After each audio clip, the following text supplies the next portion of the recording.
నమస్తే, నేను మీ సతీష్. అరెస్ట్ వెనక అల్లు అర్జున్ మాస్టర్ ప్లాన్ అనేటువంటి ఒక చర్చ అయితే గనక ప్రస్తుతం తెలుగు రాష్ట్రాల రాజకీయ వర్గాలతో పాటుగా సినీ వర్గాల్లో కూడా పెద్ద ఎత్తున జోరుగా జరుగుతూ ఉన్నటువంటి పరిస్థితి.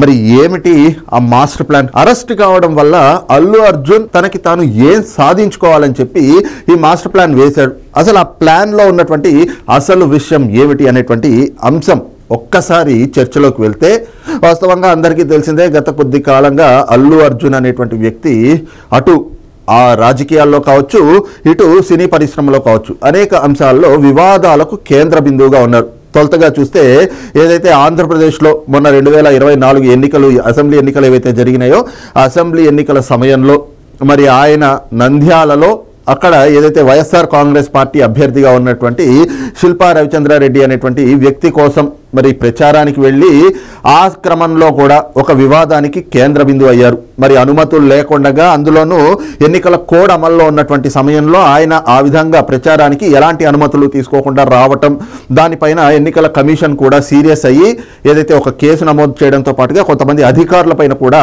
చర్యలు తీసుకున్నటువంటి పరిస్థితి చూసాం. అయితే ఆ వివాదం మరి ఆయన హైకోర్టుకు వెళ్ళి దాన్ని క్వాష్ చేయాలి అని కోరడము, హైకోర్టు కూడా ఆ కేసును కొట్టివేసినటువంటి పరిస్థితి. ఆ అంశంలో అల్లు అర్జున్కి అయితే ఊరట లభించింది. అయితే ఆ వివాదం ముగిసి ఎక్కువ కాలం గడవక ముందే మరొక వివాదంలో అల్లు అర్జున్ అయితే కనుక చిక్కుకున్నటువంటి పరిస్థితి. మరి అది కూడా అందరికీ తెలిసిందే. ఏదైతే పుష్ప 2 సినిమాకి సంబంధించినటువంటి రిలీజ్కి ముందు రోజు బెనిఫిట్ షోలు వేస్తూ ఉన్నారో ఆ బెనిఫిట్ షోల సందర్భంగా సంధ్యా థియేటర్ దగ్గర ఏదైతే తొక్కిసలాట జరిగి రేవతి అనేటువంటి ఒక మహిళ మృతి చెందిందో, మరి ఆ అంశంలో అల్లు అర్జున్ పైనే పెద్ద ఎత్తున అభియోగాలు వచ్చినటువంటి పరిస్థితి, ఆయన పైనే విమర్శలు కూడా వెల్లువెత్తినటువంటి పరిస్థితి. మరి ఈ క్రమంలో అల్లు అర్జున్ పైన ఒక కేసు కూడా నమోదు కావటం, చిక్కడపల్లి పోలీసులు కేసు నమోదు చేసి అప్పటికే ఏదైతే గనక అల్లు అర్జున్ వ్యవహరించినటువంటి తీరు కూడా అత్యంత వివాదాస్పదంగాను అభ్యంతరకరంగా మారి మరి ఆయన కనీసం ఆ కుటుంబాన్ని పరామర్శకు కూడా వెళ్ళలేదు అనేటువంటి కొన్ని విమర్శలు కూడా వెల్లువెత్తిన తర్వాత ఆయన ఒక వీడియో రిలీజ్ చేసి ఒక 25 లక్షల రూపాయల కుటుంబానికి ఇస్తున్నాను, నేను ఏదైతే గనక నష్టపరిహారంగా ఇస్తున్నాను, వాళ్ళకు అండగా ఉంటాను అని ఒక వీడియో రిలీజ్ చేయడం, దానిపైన కూడా విమర్శలు వచ్చినాయి. కారణం ఏమిటి అంటే అసలు తొక్కిసలాటకు కారణమే అల్లు అర్జున్ అనేటువంటి పెద్ద ఎత్తున విమర్శలు కూడా ఉన్నాయి. మరి దీనికి సంబంధించినటువంటి వ్యవహారంలో ఏం జరిగింది అనేటువంటి లోతులోకి అయితే నేను వెళ్ళట్లేదు. కానీ మరి ఆ తొక్కిసలాట్లో మహిళ మృతి చెందినటువంటి ఘటన ఏదైతే ఉందో దాన్ని తెలంగాణ పోలీసులు కూడా సీరియస్గా తీసుకుని చిక్కడపల్లి పోలీసులు అల్లు అర్జున్ పైన కేసు నమోదు చేశారు. ఆ తర్వాత ఆయన ఈరోజు ఉదయం అదుపులోకి తీసుకున్నారు. ఆ తర్వాత ఆయనకి గాంధీ ఆసుపత్రిలో వైద్య పరీక్షలు కూడా నిర్వహించి నాంపల్లి కోర్టులో ప్రవేశపెట్టారు. మరి నాంపల్లి కోర్టు కూడా ఆయనకి 14 రోజుల రిమాండ్ విధించినటువంటి నేపథ్యంలో మరి అల్లు అర్జున్ తరఫున మరికొంతమంది న్యాయవాదులు వాళ్ళు హైకోర్టును ఆశ్రయించి ఆయన పైన ఏదైతే కేసు నమోదు చేశారో దాన్ని క్వాష్ చేయాలని కోరినటువంటి క్రమంలో హైకోర్టు అయితే గనక ఇరుపక్షాలు, అంటే అటు ప్రభుత్వం తాలూకు వాదనలు అలాగే ఇటు అల్లు అర్జున్ తరఫున ఇరుపక్షాల వాదనలు విన్న తర్వాత ఆయనకి మధ్యంతర బెయిల్ అయితే గనక మంజూరు చేసినటువంటి పరిస్థితి.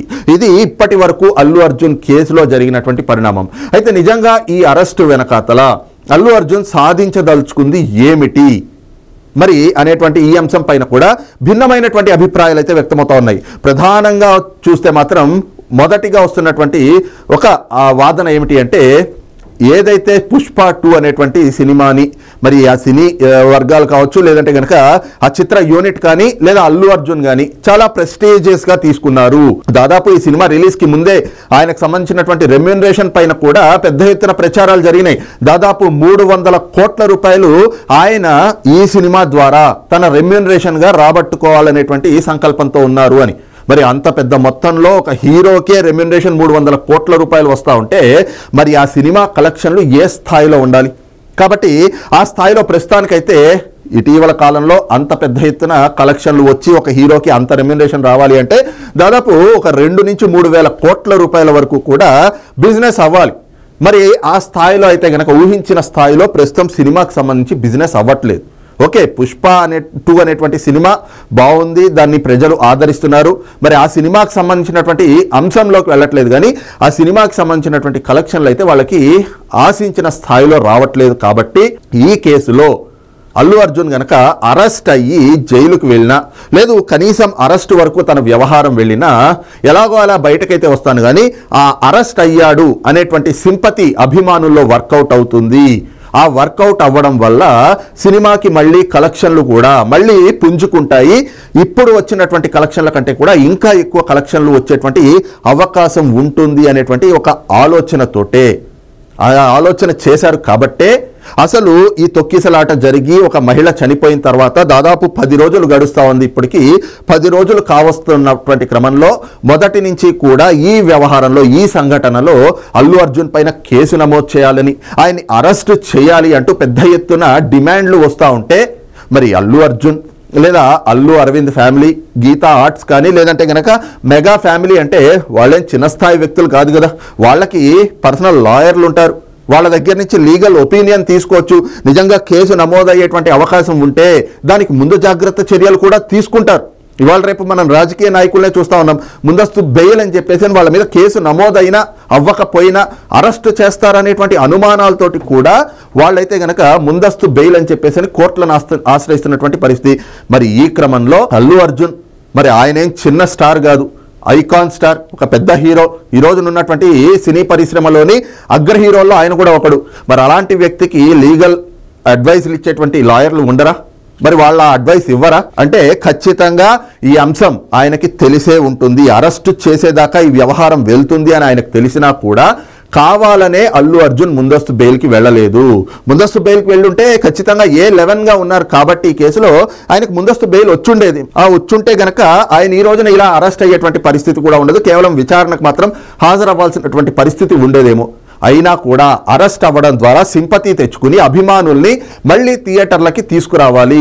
కనీసం మన హీరో, అభిమాన హీరో అరెస్ట్ అయ్యాడు, ఆయన సినిమా మనం చూసి ఇంకా హిట్ చేయాలి అనేటువంటి ఆలోచనతోటి అభిమానులు థియేటర్లకి వస్తారు అనేటువంటి ఒక కుట్రపూరితమైనటువంటి ఆలోచనతోటి ఆయన ముందస్తు బెయిల్కి వెళ్ళలేదు. ఈ రోజున పోలీసులు ఆయన అదుపులోకి తీసుకున్నటువంటి క్రమంలో కూడా క్వాష్ చేయాలి అని చెప్పి అప్పుడు వెళ్ళారు తప్పితే ముందుగా కేసు నమోదైనటువంటి క్రమంలో కూడా వెళ్ళినటువంటి దాఖలాలు లేవు, అలాంటి పరిస్థితులు లేవు. కాబట్టి ఆ వినిపిస్తున్నటువంటి వాదనలో ఎంతో కొంత వాస్తవం ఉంది అనడానికి ఈ పాయింట్లు అయితే గనక కనిపిస్తూ ఉన్నటువంటి పరిస్థితి. ఈ క్రమంలోనే అల్లు అర్జున్ ఈ అరెస్టు ద్వారా తన సినిమా, తన కలెక్షన్లు పెంచుకోవాలి అనేటువంటి ఆలోచన చేశాడు. అందుకే ఈ వ్యవహారం ఇక్కడి వరకు వచ్చింది అనేటువంటి ఒక వాదన బలంగా వినిపిస్తూ ఉంటే, ఇంకో పక్కన మాత్రం ఇదంతా కాదు, అసలు అల్లు అర్జున్ ఈ అరెస్టు వ్యవహారం కావచ్చు, లేదంటే ఇటీవల కాలంలో ఆయన వివాదాలకు కేంద్ర బిందువుగా మారడానికి వెనకాతల అసలు బలమైనటువంటి కారణం ఉంది. మరి అదేమిటి అంటే, పుష్ప 2 తర్వాత అల్లు అర్జున్ సినిమాలతో పాటుగా రాజకీయ ఆరంగేట్రం చేయాలి అనేటువంటి ఆలోచనలో కూడా ఉన్నారు. దానికోసం ఇప్పటికే ఆయన గ్రౌండ్ ప్రిపేర్ చేసుకుని మరి ఆ రాజకీయ ఆరంగేట్రం చేసేటువంటి సమయంలో రాజకీయాల్లోకి రావాలంటే ఖచ్చితంగా కొంత డబ్బు కూడా కావాల్సి ఉంటుంది. ఆ దానికి సంబంధించి పెద్ద మొత్తంలోనే మరి తన సినిమాలు కావచ్చు, లేదంటే వీటి ద్వారా పెద్ద మొత్తంలోనే ఆయన డబ్బును కూడా సమకూర్చుకున్నారు. ఈ సమకూర్చుకున్న దానితోటి మరి రాజకీయాల్లోకి రావాలని ఎలా అనుకున్నారు, ఏ విధంగా రావాలి అని చెప్పి ఆయన గ్రౌండ్ ప్రిపేర్ చేసుకున్నారు అంటే, ఈ అరెస్ట్ తర్వాత ఆయన పైన ఖచ్చితంగా ఆయన అభిమానుల్లో కొంతమంది ఏదైతే కనుక సామాన్య ప్రజల్లో కూడా కొంత సింపతి వస్తుంది, అంటే కొంత జాలి అనేటువంటిది కలుగుతుంది.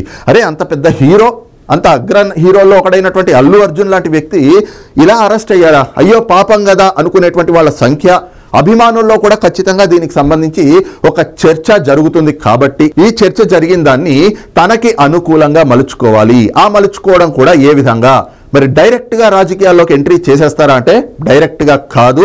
దీనికి కూడా ఆయన గ్రౌండ్ ప్రిపేర్ చేసుకున్నారు, ఒక మార్గాన్ని కూడా ఆయన ఎంచుకున్నారు. ఆ మార్గంలో భాగంగానే ముందుగా ఆయన సేవా కార్యక్రమాల్లోకి దిగాలి. సేవా కార్యక్రమంలోకి దిగడంతో భాగంగా ఆయన ఏదైతే ముందుగా ఒక బ్లడ్ బ్యాంక్ని ఏర్పాటు చేయాలి, దానికోసమని అల్లు యువసేన అనేటువంటి ఒక పేరును కూడా ఆయన రెడీ చేసుకున్నారు అనేటువంటి ఒక ప్రచారం కూడా పెద్ద ఎత్తున జరుగుతూ ఉంది. అల్లు యువసేన అని చెప్పేసి ఆయన ఒక ఏదైతే గనక సేనని ఆయన ప్రిపేర్ చేసుకుని ఇప్పటికే తనకి అల్లు అర్జున్ ఆర్మీ అని, లేదంటే గనక ఐకాన్ స్టార్ ఆర్మీ అని చెప్పి అనేక మంది అభిమాన సంఘాలు ఉన్నాయి. ఈ అభిమాన సంఘాలన్నింటినీ కూడా ఇందులో ఇన్వాల్వ్ చేసి తద్వారా ప్రతి చోట కూడా ఆయన అభిమాన సంఘాలు ఉన్నటువంటి ప్రతి చోట, అంటే అందరికీ తెలిసిందే 2 తెలుగు రాష్ట్రాలే, మనం చూసుకున్నట్లయితే ప్రతి చోట ఈ బ్లడ్ బ్యాంక్తో పాటుగా మరొక ఐ బ్యాంకుని కూడా ఏర్పాటు చేసి వీటి కోసం కావాల్సినటువంటి ఈ బ్లడ్ కావచ్చు, ఇవన్నీ కూడా బ్లడ్ క్యాంపులు ఏదైతే గనక రక్తదాన శిబిరాలు ఏర్పాటు చేసి ఎక్కడికక్కడ జిల్లాల వారీగా, మండలాల వారీగా, గ్రామాల వారీగా ఎక్కడికక్కడ తన అభిమాన సంఘాల ద్వారా ఈ బ్లడ్ క్యాంప్స్ అనేటువంటిది ఏర్పాటు చేసి, రక్తదాన శిబిరాలు ఏర్పాటు చేసి ఈ రక్తాన్ని కూడా సేకరించి ఇదిగో నేను సేవా కార్యక్రమాలు చేస్తున్నాను అని చూపించుకుని, అలాగే ఐ బ్యాంకును కూడా ఏర్పాటు చేసి ఒక 2 నుంచి 3 ఏళ్ల పాటు దీన్ని ప్రజల్లోకి విస్తృతంగా ప్రచారం తీసుకెళ్ళి తద్వారా అల్లు అర్జున్ సేవా కార్యక్రమాలు చేస్తున్నాడు, మంచి మంచి సేవా కార్యక్రమాలు చేయడానికి బ్లడ్ బ్యాంక్ పెట్టాడు, ఐ బ్యాంక్ పెట్టాడు అనేటువంటి ఒక ప్రచారాన్ని కూడా ప్రజల్లోకి తీసుకెళ్ళి ఆ తర్వాత తాను నేరుగా అయితే 2029లో కావచ్చు లేదా పైనైనా కావచ్చు కానీ ప్రత్యక్ష రాజకీయాల్లోకి రావాలి అనే దానికి మార్గం సుగమం చేసుకోవడానికి ఈ సేవా కార్యక్రమాల పేరుతోటి బ్లడ్ బ్యాంక్, ఐ బ్యాంక్ ఏర్పాటు చేయాలి. వాటి కోసం అని చెప్పి ఒక పెద్ద మొత్తంలోనే దాదాపుగా 1,000 కోట్ల రూపాయలని ఇప్పటికే అల్లు అర్జున్ సమకూర్చుకున్నాడు అన్నటువంటి ఒక ప్రచారం కూడా పెద్ద ఎత్తున జరుగుతూ ఉంది. అయితే మరి ఈ రాజకీయ ఆరంగేట్రం అంటే ప్రత్యక్ష రాజకీయాల్లోకి రావటం అనేటువంటిది ఏ విధంగా ఉండబోతా ఉంది, దీనివల్ల ఎవరికి ఏ విధంగా లబ్ధి చేకూరేటువంటి అవకాశం ఉంది అనేటువంటి అంశాలు కూడా చర్చలోకి వస్తున్నటువంటి క్రమంలో ఖచ్చితంగా దీని వెనకాతల కొన్ని రాజకీయ పార్టీలు ఏవైతే ఉన్నాయో వాళ్ళ తాలూకు పాత్ర కూడా ఉంది. వాళ్ళు కూడా దీన్ని అల్లు అర్జున్ కునేటువంటి స్టార్డమ్ ని కావచ్చు లేదా రేపు సేవా కార్యక్రమాల ద్వారా వచ్చేటువంటి ఒక మంచి పేరును కావచ్చు, ఇవి తమకి అనుకూలంగా మలుచుకునేందుకు అల్లు అర్జున్ ని ఈ రోజున ఒక పావులాగా ఇలా వాడుకోవడానికి వాళ్ళు కూడా వెనక నుంచి సపోర్ట్ చేస్తా ఉన్నారు. అవి చూసుకునే అల్లు అర్జున్ కూడా ప్రత్యక్ష రాజకీయాల్లోకి రావడానికి ఈ తన మార్గాన్ని సుగమం చేసుకుంటా ఉన్నాడు అన్నటువంటి అభిప్రాయాలు కూడా వ్యక్తమవుతా ఉన్నాయి. మరి దానికి బలం చేకూర్చే విధంగానే ఈ రోజున ఏదైతే ఆయన అరెస్ట్ అయినటువంటి క్రమంలో మరి స్పందించినటువంటి వాళ్ళు ఎవరు? ముందుగా చూస్తే చిరంజీవి గారు, మరి ఆయన స్పందించి ఆయన సతీమణి అలాగే నాగబాబు గారు వీళ్ళు కూడా అల్లు అరవింద్ గారి ఇంటికి వెళ్ళారు. అటు పవన్ కళ్యాణ్ గారు కూడా ప్రత్యేక విమానంలో హైదరాబాద్ వచ్చి అల్లు అర్జున్ గారిని పరామర్శించబోతా ఉన్నారు. అదే సమయంలో చూస్తే మరి కేవలం వీళ్ళైనా స్పందించింది అంటే కాదు, ఏపీ డిప్యూటీ స్పీకర్ రఘురామకృష్ణరాజు గారు కూడా స్పందించారు. అయితే వీళ్ళందరికంటే కూడా ముందు చిరంజీవి గారు అల్లు అరవింద్ గారిని కలిసి ఏదైతే గనక పరామర్శించడానికి వాళ్ళ ఇంటికి వెళ్ళారో అసలు అల్లు అర్జున్ అరెస్ట్ అనేటువంటి ఆ ప్రకటన ఎప్పుడైతే బయటకు వచ్చిందో అప్పటి నుంచి కూడా ముందుగా గొంతు చించుకుంటా ఉన్న వాళ్ళని చూస్తే వైఎస్ఆర్ కాంగ్రెస్ పార్టీ, మరి వైఎస్ఆర్ కాంగ్రెస్ పార్టీ ఏ రకమైనటువంటి ప్రచారం చేస్తూ ఉంది, ఆ పార్టీకి చెందినటువంటి నేతలు ఏ విధంగా వచ్చి దీనిపైన కొన్ని వ్యాఖ్యానాలు చేస్తూ ఉన్నారు, ఎలాంటి ప్రకటనలు వాళ్ళు విడుదల చేస్తూ ఉన్నారు.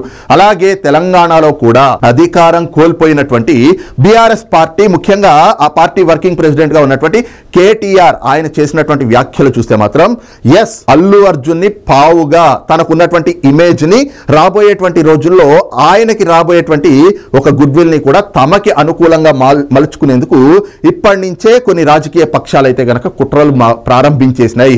అందులో భాగంగానే అటు వైఎస్ఆర్ కాంగ్రెస్ పార్టీ గాని ఇక్కడ బీఆర్ఎస్ పార్టీ గాని తమ గొంతుకని ఈ విధంగా వినిపిస్తా ఉంది అన్నటువంటి అనుమానాలు వినిపిస్తున్నాయి. మరి ఏ రకంగా మరి అల్లు అర్జున్ మొగ్గు ఎటువైపు ఉండబోతా ఉంది, మరి అల్లు అర్జున్ నిజంగానే ప్రత్యక్ష రాజకీయాల్లోకి వస్తారా, వస్తే ఎవరి వైపు నుంచి ఎక్కడ నిలబడేటువంటి అవకాశం ఉంది, మరి దీని ద్వారా అధికంగా లబ్ధి పొందాలి అని ఆలోచిస్తున్నటువంటి వ్యక్తులు ఎవరు అని చూస్తే ఖచ్చితంగా ఆంధ్రప్రదేశ్లో అధికారం కోల్పోయినటువంటి వైఎస్ఆర్ కాంగ్రెస్ పార్టీ.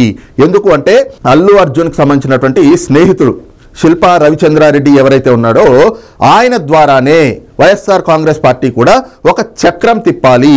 ఆ చక్రం తిప్పడంలో భాగంగానే ఆంధ్రప్రదేశ్లో అయితే అల్లు అర్జున్ తాను ఈ అరెస్ట్ అయిన తర్వాత రేపు ప్రజల్లో వచ్చినటువంటి సానుభూతి, అదే సమయంలో ఆయన బ్లడ్ బ్యాంకు, ఐ బ్యాంక్ అనేటువంటివి ఏర్పాటు చేశాక ఈ సేవా కార్యక్రమాల ద్వారా ఆయనకి మంచి పేరు ఏదైతే వస్తుందో వాటన్నిటినీ కూడా రేపు రాబోయేటువంటి 2029 ఎన్నికల్లో అల్లు అర్జున్ని తమ పార్టీలో చేర్చుకోవడం ద్వారా తమకి అనుకూలంగా మలుచుకునేటువంటి ఆలోచన, అంటే ప్రజల్లో కొంత ఆయనకున్నటువంటి ఫ్యాన్ బేస్ కూడా ఇప్పుడు మెగా ఫ్యామిలీ అనగానే మెగా అభిమానులు అనేటప్పటికీ అందులో మెగా స్టార్ చిరంజీవి గారు, ఆయన కుటుంబ సభ్యులు అంటే అందులో అల్లు అర్జున్ కూడా వస్తారు. కాబట్టి ఆ మెగా ఫ్యాన్స్ అంతా కూడా ఒకేలా ఉంటారు.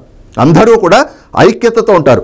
ఇప్పుడు ఆ మెగా ఫ్యాన్స్లో చీలికలు తెచ్చేందుకు ఒక కుట్రలో భాగంగానే అల్లు అర్జున్ కూడా వాడుకోవడం, ఆయన్ని తమ పార్టీ అభ్యర్థిగా రేపు ఎక్కడో ఒక చోట నుంచి ఆయన్ని ప్రత్యక్ష ఎన్నికల్లో పోటీకి నిలబెట్టేటువంటి ఒక కుట్రలో భాగంగా కొన్ని ఆలోచనలు కూడా చేస్తూ ఉంది అనేటువంటి ఒక ప్రచారం కూడా జరుగుతూ ఉంది. ఒకవేళ అలా కాకపోయినా అల్లు అర్జున్ చేత మరొక రాజకీయ పార్టీని పెట్టించడం ద్వారా ఈ రోజున ఏదైతే ఆంధ్రప్రదేశ్లో తెలుగుదేశం పార్టీ ఉంది, జనసేన ఉంది, భారతీయ జనతా పార్టీ ఉంది, అలాగే కాంగ్రెస్ పార్టీ ఉంది, వైఎస్ఆర్ కాంగ్రెస్ పార్టీ ఉంది. అధికారం కోల్పోయినటువంటి వైఎస్ఆర్ కాంగ్రెస్ పార్టీ రోజు రోజుకి తన మనుగడని కోల్పోతున్నటువంటి క్రమంలో రేపొద్దున ఇప్పటికే పవన్ కళ్యాణ్ గారు ఒక ప్రకటన చేస్తూ ఉన్నారు. తెలుగుదేశం, జనసేన, భారతీయ జనతా పార్టీ కూటమి 10 ఏళ్ల పాటు ఇలాగే ఉండబోతోంది అని. కానీ దీనికి ప్రత్యామ్నాయంగా అల్లు అర్జున్ చేత ఒక రాజకీయ పార్టీని ఏర్పాటు చేయించడం ద్వారా అక్కడ మళ్ళీ అభిమానుల్లో కావచ్చు, లేదంటే గనక రాజకీయంగా కూడా ఒక కొత్త స్పేస్ని అక్కడ లేకపోయినా దాన్ని క్రియేట్ చేసి ఈ రోజున వైఎస్ఆర్ కాంగ్రెస్ పార్టీ నుంచి బయటకు వచ్చేస్తున్నటువంటి నాయకులు చాలామంది ఉన్నారు. రేపొద్దున కూడా ఏదైతే అసంతృప్తులతోటి అటు తెలుగుదేశమో లేదంటే జనసేన నుంచి ఎవరైనా నాయకులు బయటకి వస్తే, లేదంటే కనుక వీళ్ళు బలవంతంగా బయటకి రప్పించే ఏర్పాటు చేసినా వాళ్ళందరూ అటు వైఎస్ఆర్ కాంగ్రెస్ పార్టీ కాకపోయినా అల్లు అర్జున్ పెట్టబోయేటువంటి ఒక పార్టీలో చేరితే అక్కడ మళ్ళీ ఓట్ల శాతం అనేటువంటిది చీలికలు జరుగుతాయి. కాబట్టి రాబోయేటువంటి 2029 ఎన్నికలకి ఇప్పటికే కొన్ని కుట్రలను అయితే ప్రారంభిస్తూ ఉన్నారు. ఆ కుట్రల్లో అల్లు అర్జున్ ఒక పావుగా కూడా వాడేటువంటి ఆలోచనలు చేస్తూ ఉన్నారు అనేటువంటి కొన్ని అభిప్రాయాలు. మరి అల్లు అర్జున్ కూడా ఇప్పటికే ఆయన అత్యంత వివాదాస్పదంగా మారుతూ ఉన్నారు. ఏదైతే ఇప్పటి వరకు మెగా అభిమానులు అన్న మెగా ఫ్యామిలీ అంటే వీళ్ళందరూ వస్తారు, కానీ అల్లు అర్జున్ మాత్రమే ఇటీవల కాలంలో చూస్తే అల్లు అర్జున్ ఆర్మీ అని చెప్పి, లేదంటే తానుకి ఆ కుటుంబానికి పెద్ద ఏమీ అంత సంబంధం లేనట్లుగా, తనది సొంతంగా ఎదుగుదల అన్నట్లుగా, అసలు ఆ కుటుంబం తాలూకు ఎలాంటి ప్రోత్సాహం లేనట్టుగా, మెగా కుటుంబం ప్రోత్సాహం లేకుండా తానే స్వయంగా ఈ రోజున ఈ స్థాయికి వచ్చినట్లుగా ఆయన చేస్తున్నటువంటి వ్యాఖ్యానాలు కావచ్చు. లేదు అంటే కనుక మొన్న ఎన్నికల సమయంలోనే చూడొచ్చు, 2024 ఎన్నికల సమయంలో కూటమి తరఫున చంద్రబాబు నాయుడు గారు ప్రచారానికి వెళ్తా ఉంటే అదే రోజున వైఎస్ఆర్ కాంగ్రెస్ పార్టీ అభ్యర్థి తరఫున ఎన్నికల ప్రచారం కోసం అని చెప్పి అల్లు అర్జున్ కూడా వెళ్ళడం, అప్పటికే అది వివాదాస్పదంగా మారింది. ఆ తర్వాత కూడా ఆయన ఎక్కడా అలాంటి వివాదాలకి ఫుల్ స్టాప్ పెట్టడమో, లేదంటే అందులో తనకి ఎలాంటి ప్రమేయం లేదు, ఎలాంటి సంబంధం లేదు అనేటువంటి ఖండన కూడా ఇవ్వకపోవడం, ఇవన్నీ చూస్తూ ఉంటే అల్లు అర్జున్ అనేటువంటి వ్యక్తి ఈ రోజున కొన్ని కుట్రపూరితమైనటువంటి లేదంటే కుట్ర కోణాల్లోనే ఆయన ఆలోచనలు చేస్తూ ఉన్నాడు. ఏదైతే గనక ఆయన ప్రత్యక్ష రాజకీయాల్లోకి రావడానికి, తన మార్గాన్ని సుగమం చేసుకోవడానికి ఈ తరహా వ్యవహారాలన్నీ కూడా నడుపుతా ఉన్నాడు. అందులో భాగంగానే ఈ అరెస్ట్ అనేది తనకి అనుకూలంగా మలుచుకునేటువంటి ఒక ప్రయత్నం కూడా ఆయన చేశాడు అనేటువంటి ఒక వాదన కూడా చాలా బలంగా వినిపిస్తూ ఉంది. మరి ఈ అంశం పైన మీ అభిప్రాయం ఏమిటనేటువంటిది కూడా కింద కామెంట్ సెక్షన్లో మెన్షన్ చేయండి. Thank you.